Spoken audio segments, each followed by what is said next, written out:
Greetings everyone, my name is Christian Barker and this is Banter with Barker. Terribly sorry for leaving this on hiatus for about a week. I've just been moving house and we all know how that can be. But back in the saddle today, and I am delighted to be speaking with a gentleman whose work I have admired for many, many years. A German fellow by the name of Bernhard Roetzel. Bernhard wrote a book in 1999, which has subsequently been translated into 20 or so different languages, I do believe. The book is called Gentleman, A Timeless Guide to Fashion, and it is considered one of the seminal texts related to men's style, men's classic style, sartorial style. And yeah, it was one of the books that we very much looked to for guidance and inspiration in the early days of the Rake magazine, back when we were founding that around about 2007, 2008.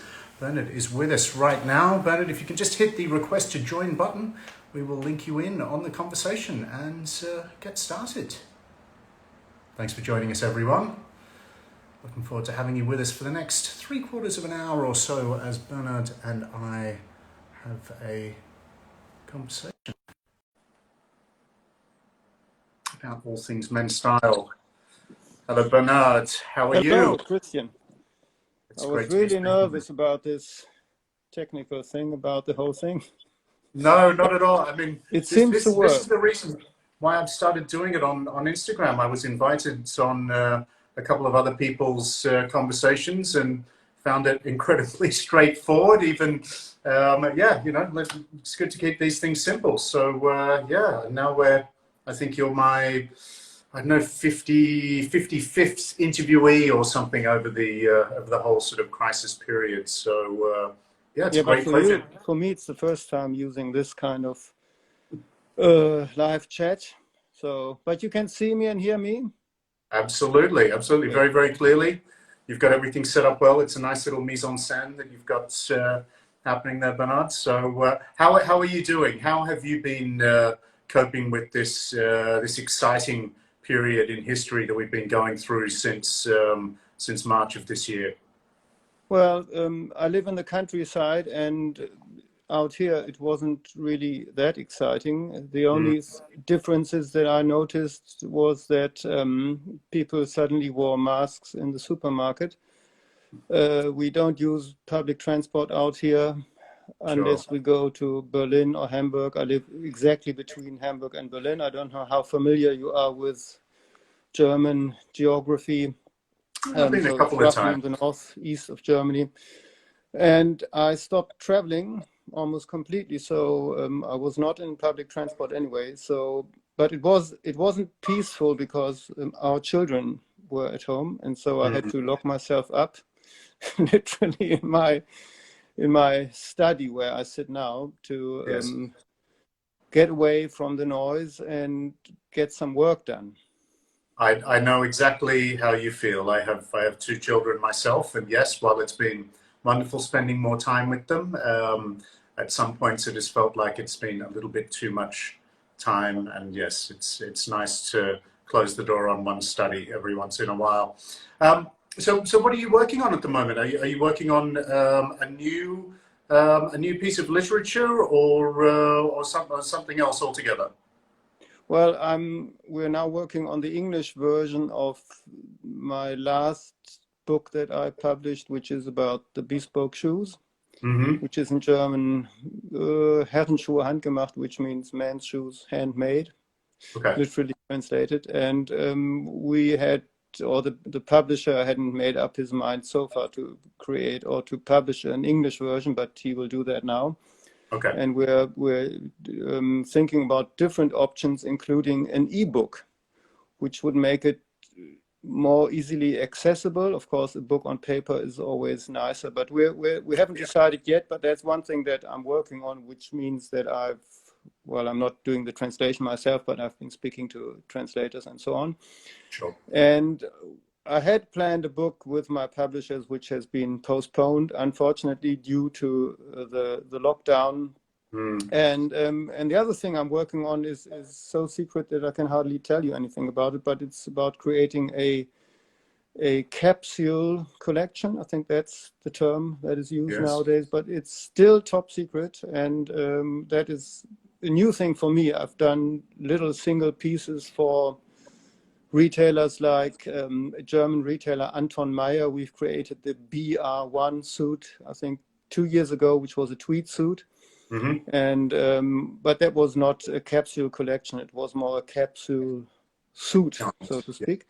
And then I'm concentrating very much on my online magazine or blog, Feine Herr, which is mainly in German, but we are also translating about a third of the articles into English, what I do mainly. So if you, as a native speaker, wonder about the English, it's my fault, because I'm not a native speaker, of course, and I'm doing my best. And yes, it's, if the sentences appear to be very long, that's the German influence. But we're trying to translate at least the subjects or the articles that are, do you say article? Of course, yes. Yeah. The articles that should be interesting to an international audience. And that means in Europe, of course, every neighboring country, because even countries where German is being taught at schools and where people are expected to speak little German, nowadays everybody reads this in English. So we reach with our, or I say we, I'm not speaking in the pluralis majestatis, I'm mentioning Martin Smolka and Tommy Eitala, my two friends and photographers who work on this blog with me. We notice that we have readers literally everywhere in the world, not hundreds or thousands in every country, but we have Swaziland, China, Korea, you name it. Sometimes it's just one reader in, let's say, Argentina. Well, in Argentina it's more, but maybe one in Guadeloupe or whatever. So it's nice. And the thing is, if you start and if you don't have yet hundreds of thousands of readers, you still have a very close contact to, for example, newsletter recipients. Do you say recipients? Recipients, yes. Recipients, sorry. And we always have a little style tip in our newsletter. And after we publish it weekly, about 20, I thought, oh, I'm getting tired of this. I will publish a quote instead. And then one reader wrote, he said, oh, I love your style tips. Please bring them back. So it's funny how closely people read everything. I suppose you have the same experience in your work. Sure. Yeah. No, it's, I mean, it's a great pleasure. I had a message this morning from someone, in fact, looking forward to this conversation that we're having today, who had said that they'd enjoyed the conversation that I had recently with Will Belkey from the United States, the guy behind A Suitable Wardrobe, and my conversations in the past with Alan Flusser and so forth, and that he was looking forward to seeing me chat with you. So but talking about that global reach, and as I was mentioning in briefly introducing you a moment earlier, Gentleman, A Timeless Guide to Fashion, your book, which I believe was 1999, was originally published and has now been translated into what? It's 20 different languages, I think. Maybe it's 21. I usually say 21 because 21 sounds more convincing than 20. 20 sounds like something you made up. But the funny thing is, hang on a second, we have, I'm not trying to advertise, but we have Chinese. Not at all. Fantastic. This is Chinese. Correct me if I'm wrong, but it looks like Chinese. Well, the characters are very similar to Japanese. So, is anyone out there who can verify that this is Chinese? I think it's Chinese, not Japanese. To me. Japanese, I would like to throw this in the back like they do on television, but I'm not doing this. I might hit something. The funniest thing about this book is you mentioned it, so I had prepared this, but we didn't speak about it, is this version. Can you see this version? That was the version that we had on the shelf in the Well, early you days of the think it Rave is. magazine. You think it is. If you watch closely, maybe you're not that much into men's underwear, but You you don't have might the underwear notice guy. I did that always the guy find the in the underwear underpants is man. missing. Yes, the underwear man was an odd. He was the odd man out. I Yeah. did always think he was a little bit unnecessary there. Well, I could say that it was the publisher's idea or the art director's idea, but the thing is, this was a special edition for Barnes and Noble, and the Okay, Americans are a bit shy about underwear. I So see. they decided to cut this guy out. Mm, And so this is a really unusual edition. If you have this somewhere, it might become a collector's edition. It looks a fantastic. bit empty on the back because they moved Yep. one person from the back to the front.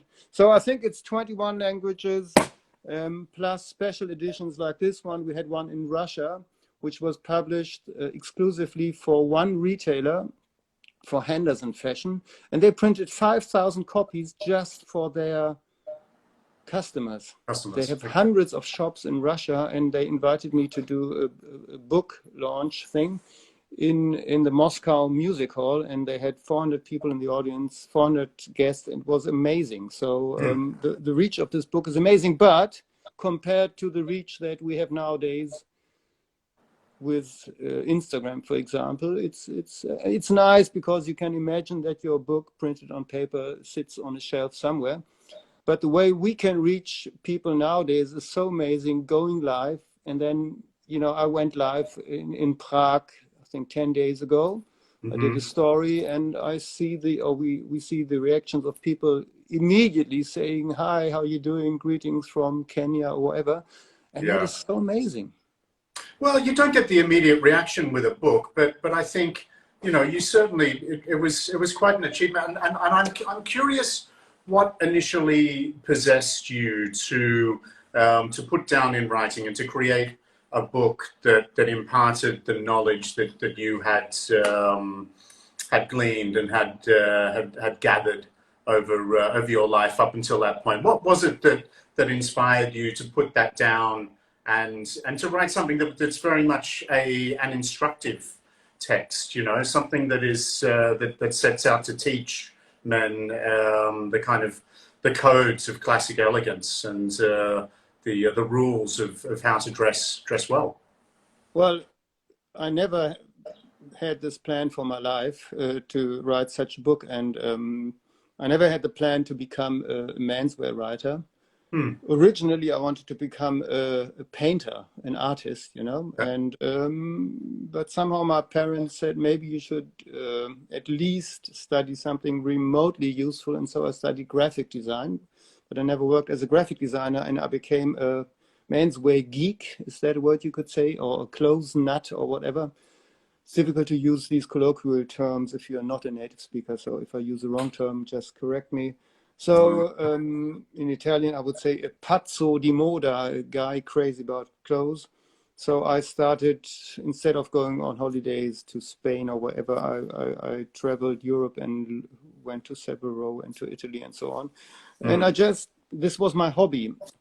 And I always dressed the way I dress now, more or less. But I worked for Ogilvy and Mather in Frankfurt, for instance, in 1992, and I found a brochure about this agency, advertising agency, and there's a picture of me standing wearing a second-hand Ralph Lauren tweed jacket and a knitted tie, and I look very much the same like now, only much younger, of course. Okay. And it wasn't until 1997 when I visited an art museum in Bonn, Germany, the former capital, and I saw a book about the European cuisine, which was published by Könemann, who was later became my publisher. And my first wife, she said, or I said to my first wife, I'd like to do this about menswear, the best from everywhere in the world. And the working title was International Style, which was not a very good title because it could be about anything, but that was my idea. And the title Gentleman was something like the working title used mockingly at the publishing house. And because nobody could then imagine that this book would become a huge success. The publisher, Ludwig Kühnmann, he was very much into menswear, and in German, we have an expression, I ran into open doors. Is there an expression in English which is similar? It's like running against the door to open it, but it's open. So you just ran inside. I ran inside, and he wore ketone suits. He had dozens of ketone suits, double-breasted always. He had handmade shoes from Laszlo Vosch in Budapest. He smoked huge cigars. That explains the cigar chapter in my book. And so I wrote a letter to this publisher on paper, and he answered immediately and invited me to his headquarters in Cologne. And in walked me wearing my English cupboard coat, and I just was the best advertising for this idea, probably. So he bought the idea, although I had nothing to show, nothing to offer. I was working for a TV production company in those days. We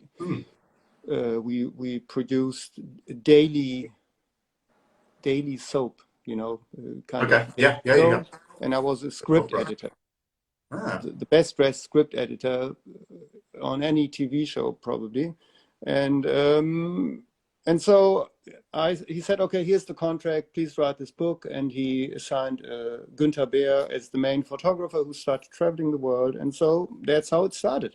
And then I remember contacting the companies. Sometimes people ask me when the book was published, how much have you got paid, or did you get paid by Church's shoes? Because Church's shoes was very prominent in the first edition of my book. Right.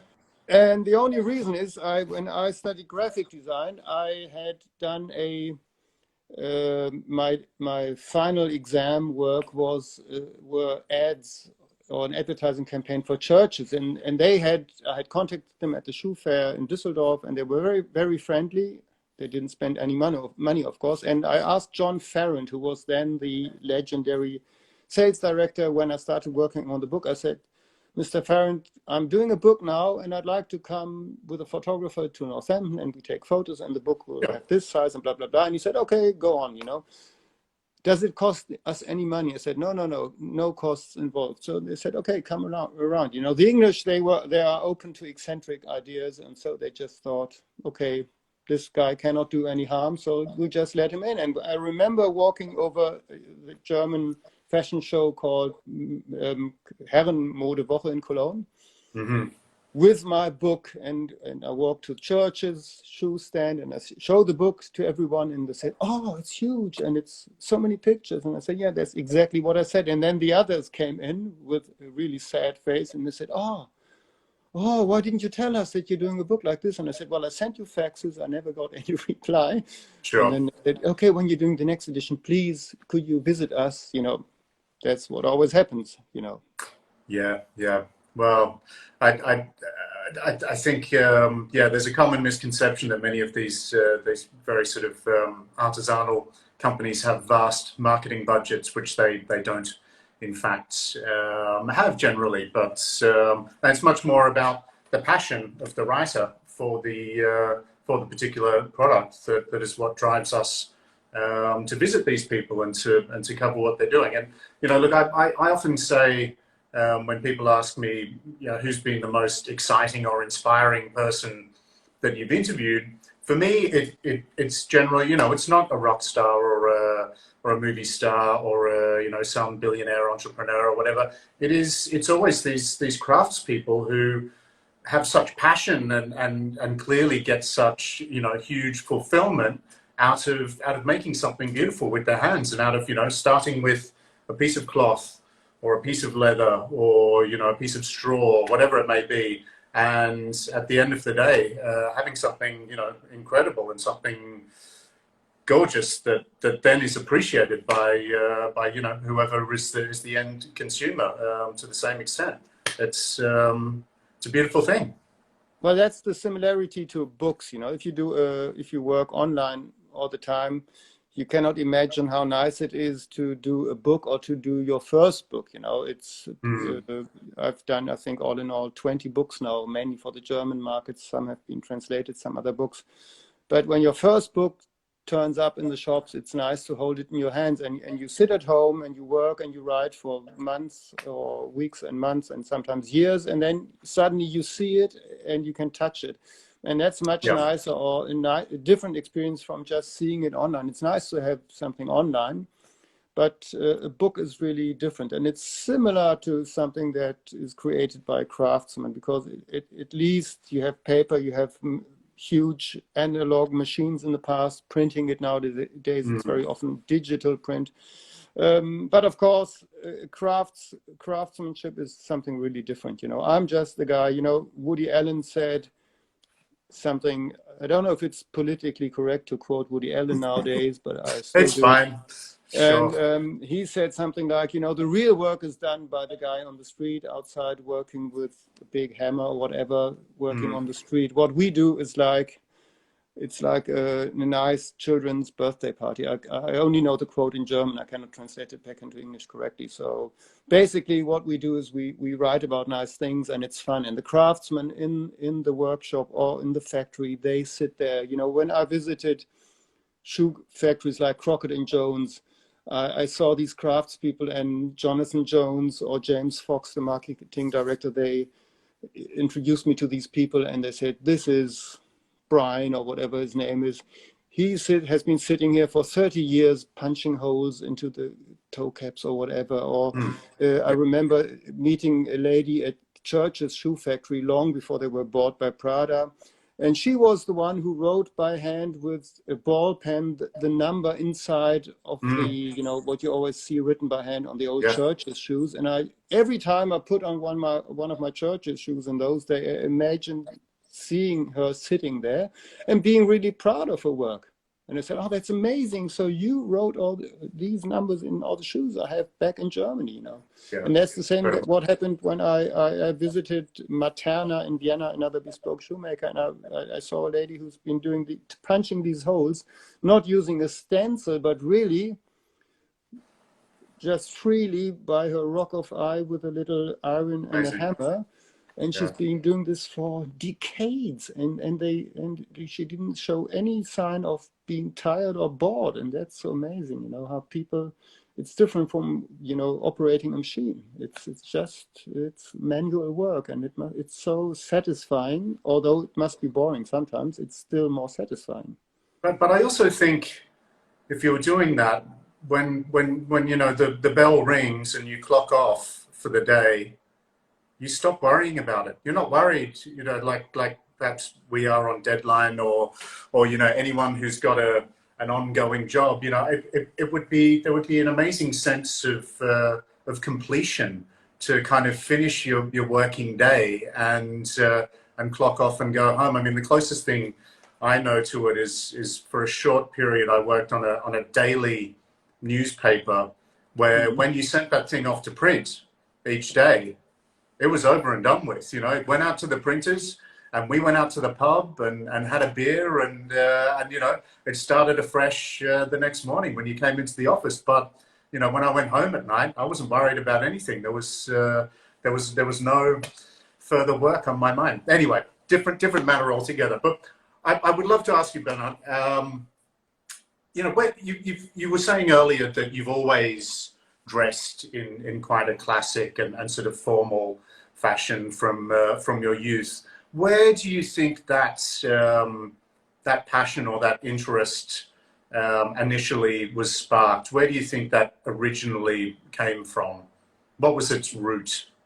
Well, I never managed to make up a nice story, because the truth is I cannot give any sensible explanation like my grandfather being a tailor or my father being very interested or whatever. I really don't know. It started maybe with films, probably visually. It started with films in the early 80s, when I watched old films on television in Germany, and I just noticed the difference in clothes to what I saw every day. Although the standard of everyday clothes in the late 70s in Europe and in Germany was very different from today, because you still saw men wearing suits every day, not necessarily beautiful suits, but there was still this attitude of getting dressed every day. I don't know if it's good or bad or better or worse. It's just the fact that you saw these men, you know, elderly men or pensioners who still shine their shoes every morning and shave their face before they left the house. But it's probably mainly literature and films. And then I started discovering secondhand clothes in the early 80s. There were some good secondhand stores in Hamburg, which was the nearest big town. I'm sure. And I felt the vibe, so to speak, of these old clothes compared to what you could buy in the shops. And I noticed the difference in the touch of the fabrics, the difference in the cut. I had a few old clothes or a few items from grandfathers and my father and so on that also had this special vibe. But it wasn't until the late 80s when I moved to Hanover when I really got into it through a friend who was already hooked on the subject. And in Hanover is in Germany, almost it's like a cliche of the most boring town in Germany. Really? Okay. I was born in Hanover, and anyone who's born in Hanover, please forgive me for just mentioning it, because in fact it's a very interesting, nice, smallish kind of town with about 400,000 inhabitants, not very small. Yeah. And it is home to or it was then the home to the two best German gentlemen's outfitters. And nowadays it's home to Michael Jondral's shop. And many of you will know Michael Jondral, Michael Jondral, however you would pronounce him, who is one of Germany's best men's outfitters. I would say he's something like the ambassador of Italian style in Germany. And he was working then for a legendary outfitter named Heinrichs. And there were two very good stores in Hanover, and these shop windows really taught me a lot about style. These two, Herbert Möller was the other very influential menswear store owner in those days. And so what was first something that was fueled by old films, books, and secondhand stores then turned into something more tangible, because in those stores, although Hanover was not a big town like Hamburg or Berlin, they had all the brands that were important in the late 80s. They had Keaton, they had Atulini, they had well, you name it, you know, the best shirts, the best shoes, Edward Green. So it was like a shop window to the world, because in those days, just to remind the young listeners and viewers, we had no Instagram, nothing. We only had paper, we had television, of course, and then books, you know. So what could you do? You had to look at the real thing. So you had to travel to London to see Savile Row. You know, nowadays you can have a virtual walk around Savile Row nowadays easily, but in those days it was maybe more fascinating, because you saw these things for real.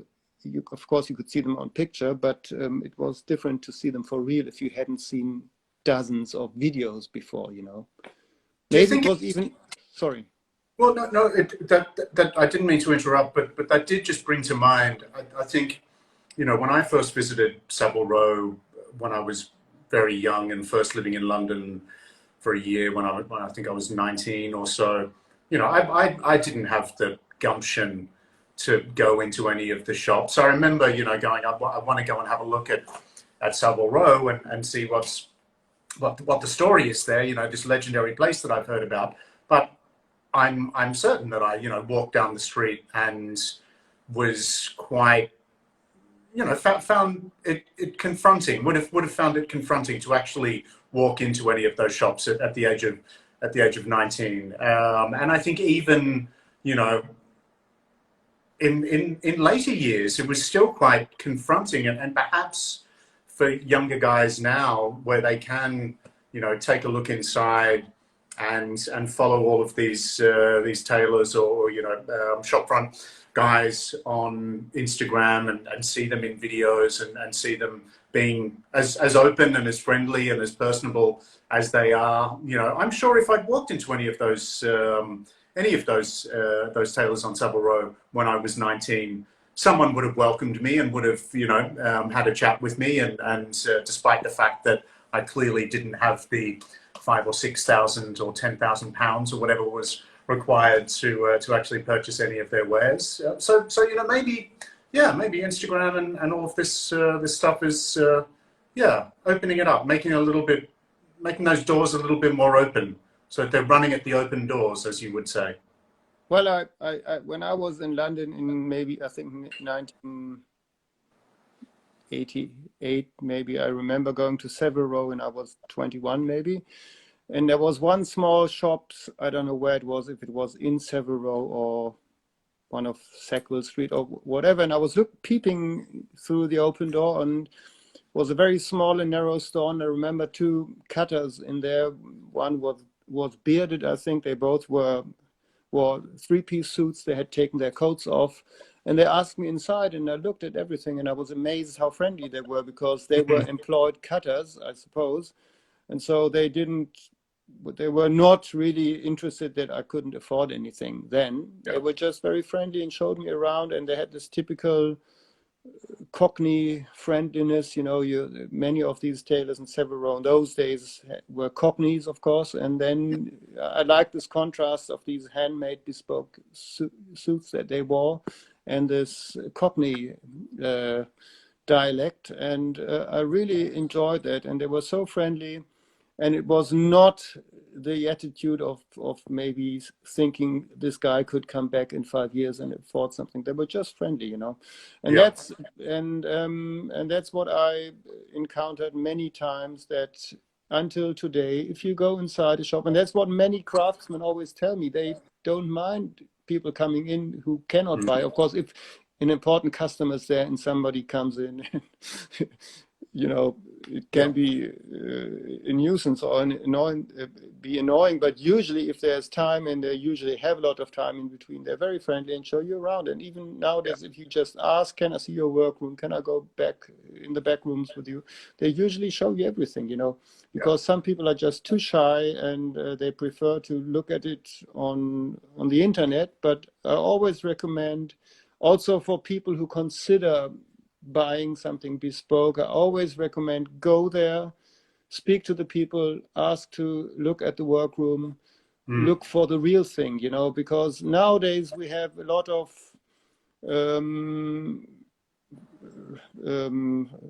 fake things going on. Yeah. And or not really fake, but not really the real thing, and they say, inauthentic. Sorry?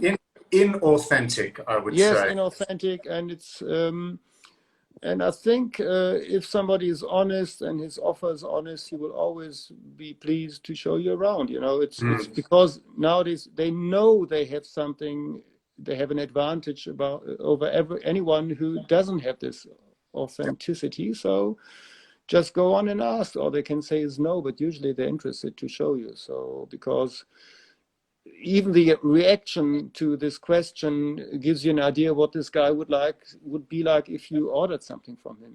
Yeah. A friend of mine went to Florence, and he's very well dressed, and he wears bespoke clothes, and he went inside one of the famous tailor stores. I'm not saying the name now, and he was, there was a young salesman somewhere, and he said, can I look at the bespoke department? And this young salesman, who probably earns a fraction of what my friend earns, says, well, you're aware that our suits are very, very expensive. So my friend just said, oh, yes, I am, but thank you. And he left, so sometimes, and this guy was probably not a craftsman, but a salesman. There's nothing wrong with being a salesman, but craftsmen are usually very relaxed, and they're always proud to show what they're doing. So it's a good test to walk in unannounced and just say hello. And I hear many stories from bespoke shoemakers who always tell the first thing to their new employees or apprentices: don't ever make or don't ever judge people by their clothes. I could give you about a dozen examples of stories of a guy walking in jeans and a Oh t-shirt yeah. and then ordering 3 pairs or whatever. So that's one thing that I've learned in the past decades. The more I get into menswear and into elegant clothes, I've learned that you must be very careful judging people by their clothes. Most certainly. One of the well, I'll say, Mariano Ribonacci once told me of one of his absolute best customers who he said, this gentleman orders dozens of suits from me every year, and they're all very, very similar to what he's ordered the previous year. And yet he rarely wears suits. And when I see him, he's always wearing a polo shirt and a pair of chinos or whatever. And I know that he doesn't really wear suits to work either. And yet, he's still one of his greatest customers, and is a multi-billionaire or something, I believe. So, yeah, you cannot judge a book by its cover, can you? Yeah, that's very, very true. I mean, there are so many sayings and quotes about menswear. I like the one by Mark Twain saying, "Clothes maketh man. Yeah. Naked people have little influence on society." Or there's something. The quote is That's similar. exactly right. Well, that's true. But on the other hand, But if I were to ask you for a similar, let's say you were in an elevator in a 40-story building with a young man who recognizes you from your Instagram or from the jacket of your book, and says, "Bernhard, what is the essential piece of advice you can give me as a young man? I'm 21 years of age. I'm just embarking on my life, on my career. What are the essential things? What is the, what are the 3 essential things that I must know and that I must keep in mind in order to appear at my best at all times?" Well, I'm glad nobody asks such clever questions. Usually, what I always say is, and which is the answer to your question, it's not 3 things, but the one thing that I always say in German, I must translate it into English. In German, I say, Kleider müssen passen, which means clothes must fit and they must be suitable, which is the same word in German. Okay. Passen means that they're suitable and that they fit. Fitting. And this sounds a bit banal, maybe, but that is something that refers to the point we made earlier about the polo shirt and the t-shirt and the appearance of people. It's being well dressed is not about wearing a suit on every occasion. It's about wearing the right suit on the right occasion and wearing a polo shirt on another occasion. Sometimes people think that I go cycling or running in kind of 1920-ish whatever outfit, and when I go running I wear modern running clothes, and when I go cycling I wear the appropriate modern kind of clothes, because what we call classic clothes were once the most modern clothes that existed, and the most suitable clothes, and now they've become something like a parallel world to the current modern fashion. So if somebody asked me, I would say try to find the right clothes for every occasion, because that is what I notice about really well-dressed men, especially in Italy. The English are still a bit, some English are still a bit, have difficulties about this Italian art of looking very good in their off-duty clothes and in their casual clothes. The English are still a bit eccentric in that, or love the eccentricity of wearing something really, which is something out of place, in summer. I don't know if it doesn't exist that frequently anymore, but the English sales rep working for a tweed mill going to Naples to visit customers, and then they have their one summer sports coat that they're wearing and open neck shirt, and they are really they suffer from the heat, Yeah. And then you see the Italian counterpart wearing a linen suit and looking really smart despite the heat. And the other thing I always say is that you must know what style you want, which is also something very important. If you start buying bespoke, you cannot say, I want this and maybe this, and you must be very dimensional in a sense. This doesn't refer to your personality, but clothes-wise, if you start building a wardrobe, you should start being one-dimensional and concentrate on this one dimension that you're looking for. And then you should probably try to invest as much as you can, which is a matter of priorities and not so much a matter of budget, because of course, if you don't have any means, you cannot invest anything. But many young people invest amazing amounts in iPhones or consumer electronics or whatever. Yeah. Not so much in cars as the young people used to do. And which is interesting, because in the 1960s, people started buying cars, and then they suddenly spent less on bespoke clothes. That's what many tailors have told me. And I see a similar situation now, that many young people are not interested in cars anymore, and many young people, and many of my most eager followers are young men of 15 or 16 years, and they start buying bespoke clothes. It's so amazing. And these people sometimes don't have cars anymore. Yeah. So you should focus and see how you invest. And then I think you should try not to copy too much. You must copy to some extent. It's like when you start playing the guitar and you have your favorite guitar player, whoever or whatever style you like, Brian Setzer, James Burton, Joe Satriani, whatever, you start copying. But as you cannot copy these masters, you start to create something which is your style instead of, some people can copy them. But so if you start creating your own style, you should look for people that you admire and see how they do it. But as one of the tailors that I know in England always says, it's not rocket science. He said, Bernhard, it's not rocket science. And so it's just a few basic pieces that you have in your wardrobe, and you just throw them together in a way that that creates a nice overall image or picture. So you should just say, know the rules and break them. That is a familiar phrase.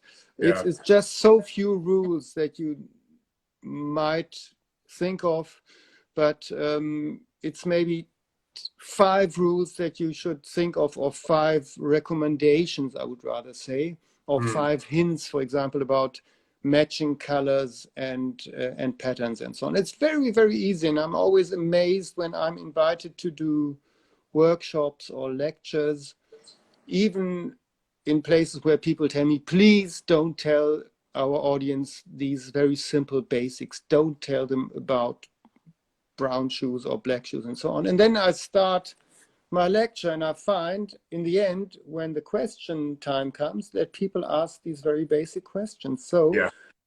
I always, when I start these lectures, I say, I know you are very well dressed. I can see you're very well dressed, but nevertheless, let me just start with a few basics, just to remind you, and then I see that most people are interested in these very basic things, Yeah. And I find in the comments, I can read from the comments that I get, that people are interested in the most basic recommendations, like which type of tie is best to wear with a patterned shirt. And if you tell them, well, how about trying a solid color tie, they say, oh yeah, great idea. So this is not because people are not educated about style, it's because it's not their main occupation in life, Yeah. If people like you and me, it's our profession, if you can call this profession. The writing is the profession, and the subject is the other thing, of course. I would call myself a professional writer, first of all, and then a professional menswear geek. Sure. Or whatever. At least Yeah. I get paid for this. I don't know if I'm a professional. But other people who are doctors or plumbers or mechanics, whatever, that's what they, when I go to my garage and I say, look, something's wrong with the motor, and they just do one thing, then I'm impressed. Like these guys are impressed when I say, how about trying a knitted solid color ties? You know, for them, it's just everyday basic knowledge, and they laugh Yeah, at people like me who don't know it. So it's always a matter of perspective. definitely, definitely. But, and I always say, don't take it too seriously. You know, you must see the fun part of it. And when I sometimes read these things on Instagram, people, you know, the musings of some young guys about menswear, it's so funny sometimes how serious they are. And I try yeah, not to be serious, you know, because after all, it's clothes, you know, and we all enter this world naked and we leave it naked. So let's not forget that the moment when you break your leg or whatever, you forget about your clothes usually. So yeah, don't take it too seriously. And then it starts to become fun, because I noticed that the best dressed men that I have met are usually very relaxed about their clothes, and they're not the ones who lecture or preach. They just say, oh, it takes me 3 minutes to dress, and I just took this old tie, or I always wear this type of tie. And, you know, very simple, basic rules. And people would be disappointed if they watched me getting dressed in the morning, because it really takes seconds or 30 seconds to pick a tie from my 300 ties that I have. You know, it's, yeah. you know, don't take it too seriously. Yeah, absolutely. The last thing I want to ask you, Bernhard, is for conversations like these, which is now, you know, so much of our lives, where rather than going and visiting people or having meetings in person or going into the office and sitting directly across from people at a conference table, we are doing most of our communication via, you know, means such as this, where it's a Zoom call or a FaceTime call, or you know, an Instagram thing like this, where, you know, you're only seeing kind of here, and yet I keep hearing stories of employees who are losing respect for their superiors, their boss, because they see their boss and he's just thrown on his gym t-shirt, you know, for the call, when in fact it's quite easy to you know, throw on a white shirt and a blazer like I've got on today and look a little bit more proper. And yet some people are saying, well, you know, if you put on a suit, or if you put on a, you know, a tie as you're wearing today, then it looks like you're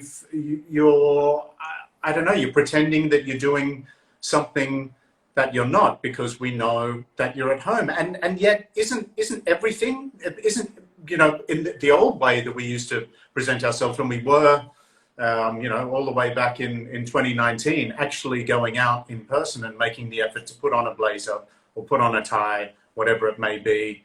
There was some pretense to that as well. You could still go out in a t-shirt. So, you know, are things that different communicating in this way? And what would be your advice for, you know, dressing the body from here to here? What do you think the essentials are? Or, you know, do you think it's okay to wear a t-shirt for, if you're the CEO of a company having a virtual board meeting? I don't know. What's your take?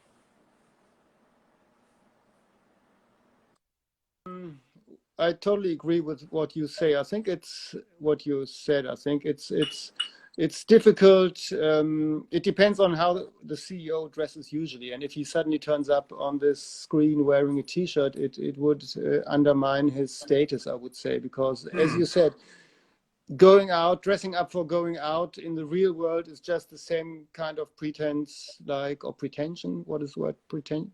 It's like pretending to be someone else, because in the morning you wore pajamas or gym clothes. So of course you always change clothes, and in a way it's a disguise in a way, but it's still, it's honest, and you honor the occasion. I always remember Yeah.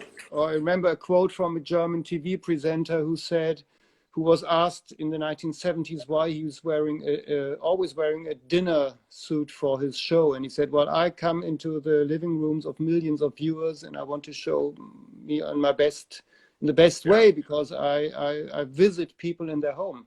And in a way, I agree with this. You know, in the morning I wore exercising clothes, you know, and I will later take off the tie, but I put on the tie especially for everyone who's watching, you know. Mm. And it's not being dishonest because I just put it on for this occasion, because you always put on ties for the occasion and to honor the occasion and to honor everyone else who's there.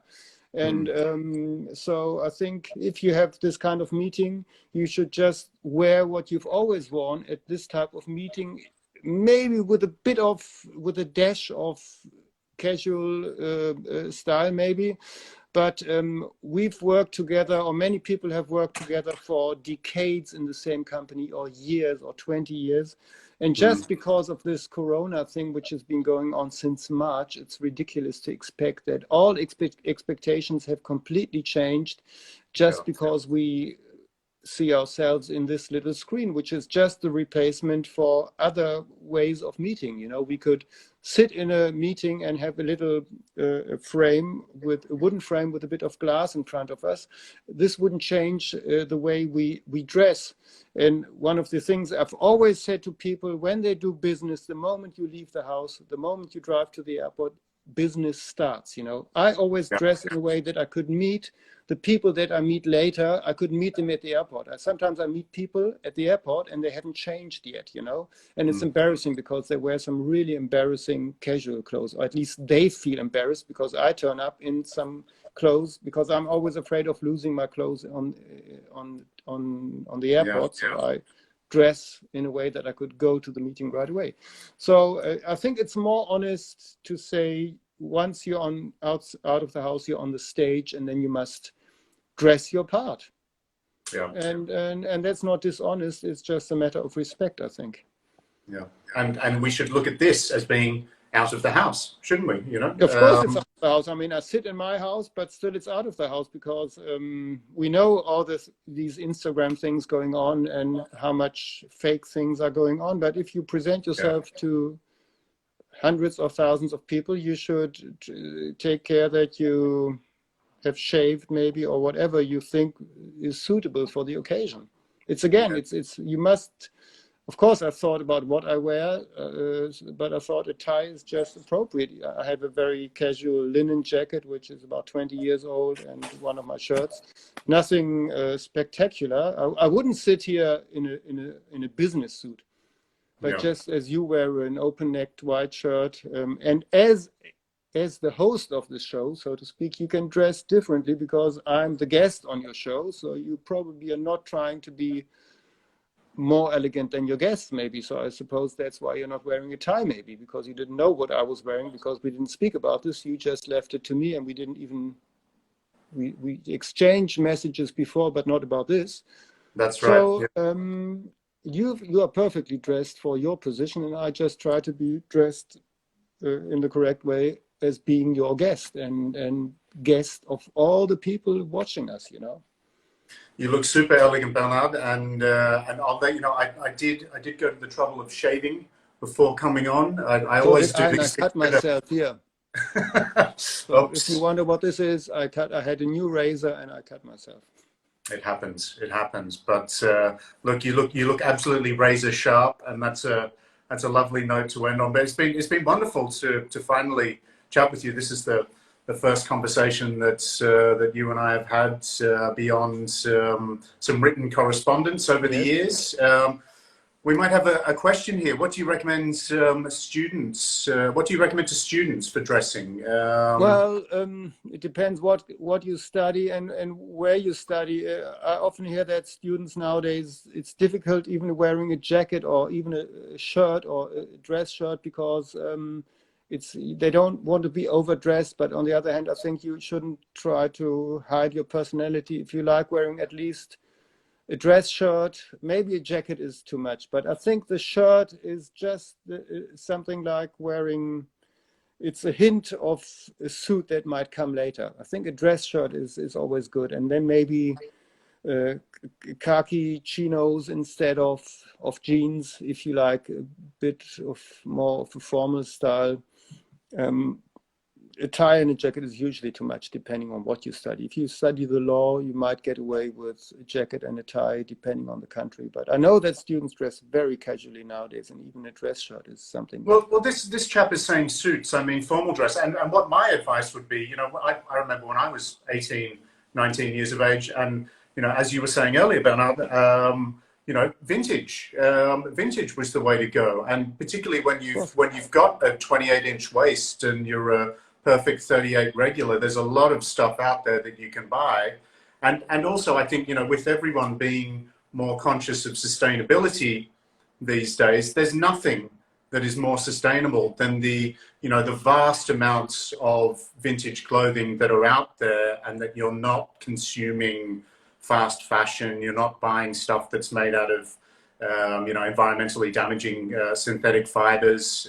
There's some beautiful clothing out there, and that you can have for mere pennies. If you're a poor student, you can dress incredibly well in cool vintage gear. So EFGHI, that's what I'd suggest. Go out, get some vintage stuff. Yes, if your budget is limited, I have two opinions about this. There are many sites in the internet and where people meet who are thrifting all the time, and sometimes I get tired of these people who are obviously men who have a nice income, and about going, banging on about all the time. Oh, I bought this at a charity shop for $1, and then I had it altered 20 times by my tailor, and I spent $180 for the alterations, but I still save money. Sometimes I'm a bit tired of it, but if your budget is small, and I still buy vintage pieces on eBay. Sometimes I buy cotton chinos that I cannot find in Germany, vintage American cotton chinos. I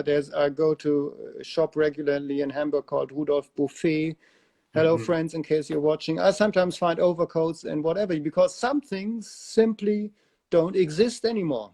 If you want them, you must buy them secondhand, because these sheep don't live they don't exist anymore. The quality of the wool has changed. I have a lot of vintage pieces, both from my own being vintage because I've owned them for so long, and because I find them, Sometimes I buy vintage barber jackets. I bought a B-Day jacket the other day for something like 40 euros because I don't like the modern ones with the logo outside on the jacket flap, So sometimes it's fun, it's like a treasure hunt. It's not because of the money that I save.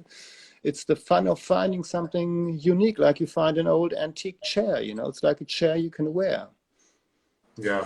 And these things feel better when someone else has worn them in. There was just a question about guys wearing 1 million bracelets on their wrist under business suits. That would be my answer to that. I would say... well, yes, I have... Well, I remember in the late 90s, I must admit that I bought these little bracelets with stones that were very popular. These, these little semi-precious things.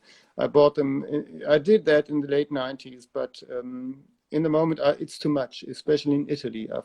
They cannot even close the shirt cuff because of all the things that they're wearing there.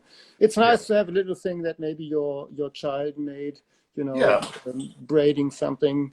I mean, it's up to you, but I think it's always a matter of not overdoing it. If you have one little fun item in your wardrobe, like maybe if you like motif ties, it's okay. But if you like motif ties, you shouldn't also wear motif braces, maybe. Yeah. It's that thing of take something off before you walk out the door rather than pile everything on. Someone did ask earlier what your opinion is of all of these guys who go to PT Uomo and, they've got the feather in the hat and the fedora and the fur coat and all of this stuff. Look, Instagram's about to cut us off, Bernhard. We've got 1 minute and 50 seconds remaining, but I wanted to say, look, thank you so much for being so generous. Thank you, with your time today. It's been a real joy and a real pleasure to speak with you, and thank you to everyone who was watching today. Yeah, thanks to everyone. Thanks for all your comments, and I hope to see as many of you in real life soon. And Christian, I hope we'll meet. Yeah, maybe in January at Pity. Absolutely, sounds good with no bracelets on. But and everyone, please check out Bernhard's blog, which is, what's the URL for your blog? It's www.feineherr.com in English. Feineherr spells FEINEHERR.com in English. Superb. All right. Thank you once again, Bernhard. You have a wonderful day. And thanks to everyone who joined us today on Banter with Barker. Much appreciated. Thank you. Bye-bye, everybody. Thank you. Thank you, sir. Take care. Thank you. Take care. Bye.